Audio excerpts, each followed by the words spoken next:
Hello everyone, I'm Razvan Marinescu, and in this short 10-minute presentation I'm going to tell you the key results from the TADPOLE challenge, which aimed to predict the progression of Alzheimer's disease. So TADPOLE was a collaboration between Europond and ADNI, as well as other institutes around the world. Before I start, let me tell you what you can expect from my presentation. I'm going to mention which Alzheimer's biomarkers we can reliably predict.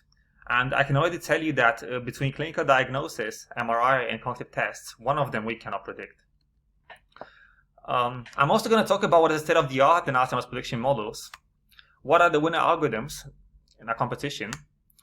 Consensus methods, how well they worked or not. And by consensus here we mean averaging over predictions of all teams. Input features, which input features were most informative and can help predict Alzheimer's. And how well do the algorithms work on data that representative of clinical trials, which is in particular cross-sectional and only contains the cognitive tests and MRI scans. So TADPOLE is a challenge that aims to predict the progression of individuals at risk of Alzheimer's disease.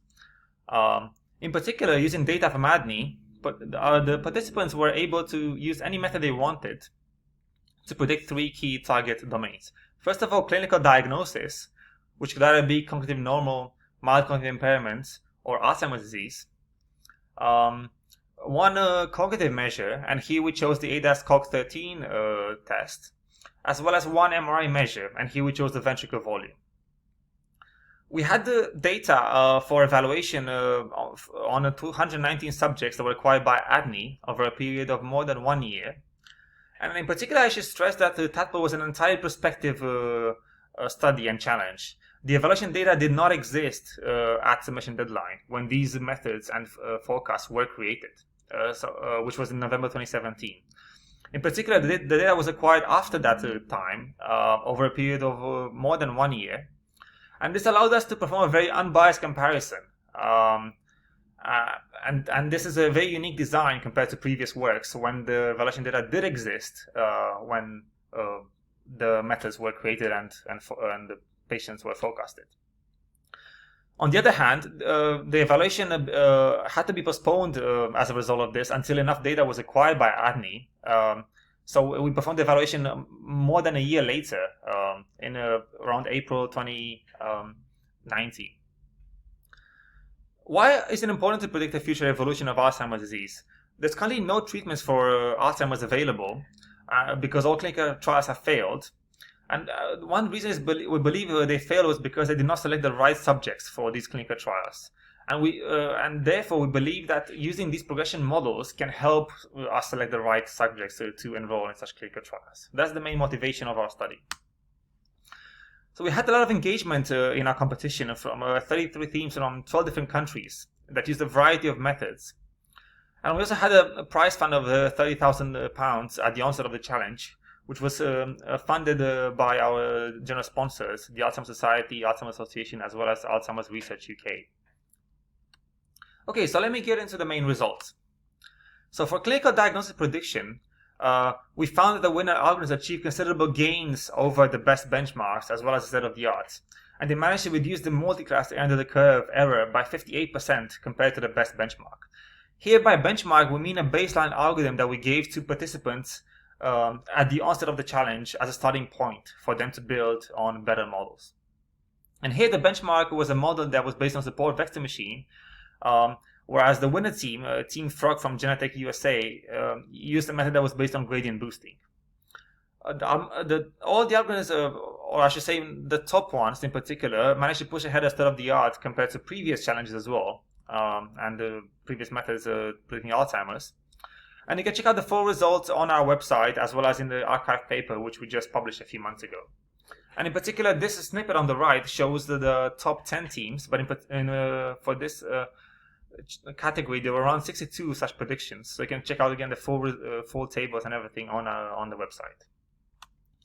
Similarly, for ventricular predictions, the winner algorithms achieved considerable gains over the best benchmarks and managed to reduce the mean absolute error by 29% compared to the best benchmark. And here the winner team, Team EMC1 from the Netherlands, used a method that was based on disease progression models. However, here no previous state-of-the-art comparison was possible because all previous studies looked at associations between ventricles and other measurements and did not actually aim to predict ventricles. More surprisingly, for predicting cognition, the TADPOLE algorithms failed to predict it significantly better than random, and this was very surprising for us. The way we tested that was by generating 100 such random guesses, and we found that none of them actually managed to predict better than the best of these guesses. And this is because there's likely too much noise in the cognitive test, in particular ADAS-Cog13. There was also no clear winner methods, and for both clinical diagnosis and as well as ventricle prediction, there were a variety of methods that performed very well, and in particular deep learning was not among the top methods for either task. On the other hand, consensus methods managed to achieve top results, and they managed to reduce the error by 11% for cognitive tests and 8% for ventricles. And in particular for ADAS-Cog, so cognition, the consensus method was the only method that managed to achieve results significantly better than random. Because, as I said previously, all individual methods did not manage to predict significantly better than random, but this consensus method, which was averaging over all the individual methods, did manage to predict better. We also found that on a much more limited cross-sectional data set of mimicking a clinical trial, the results were actually comparable to the full longitudinal data set, with little loss of accuracy for the best methods. And this result suggests that TADPOLE methods could be applied to more clinical trial settings, although much more work needs to be put in order to make the methods robust as well as generalize well to these situations. Finally, we also looked at what input features and what characteristics of the methods matter for good predictions. And what we found was that using diffusion tensor imaging and cerebrospinal fluid features was most correlated with increased performance for clinical diagnosis prediction, whereas augmented features or summer statistics were most correlated with increased performance for ventricle prediction. And here by augmented features we mean, for example, trends of individual markers such as slopes or minimum maximum or moments, or any such augmentations of the original individual biomarkers.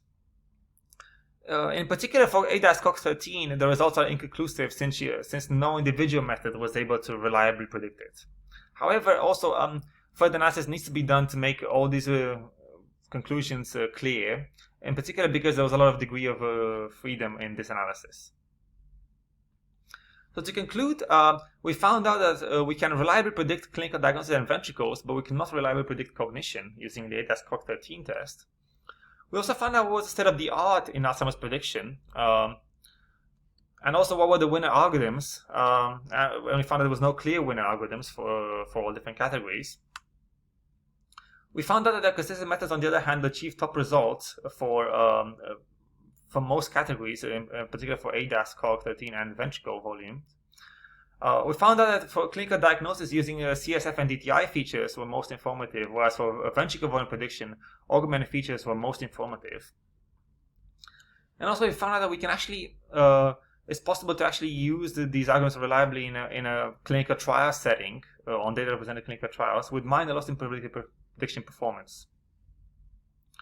So for next steps, we have a manuscript that is currently under review, describing in detail all these results, but in the meantime you can check out the preprint on arXiv. We also launched an initiative called TADPOLE Share, which aims to share the methods for validation and further development, and so you can check out the link here for more information on this. And we also plan to run more follow-on evaluations as more adding data becomes available to check how well these prediction algorithms perform over more longer forecast horizons. And finally, the challenge is still ongoing, so I encourage any of you to create more prediction methods to help us predict Alzheimer's more reliably.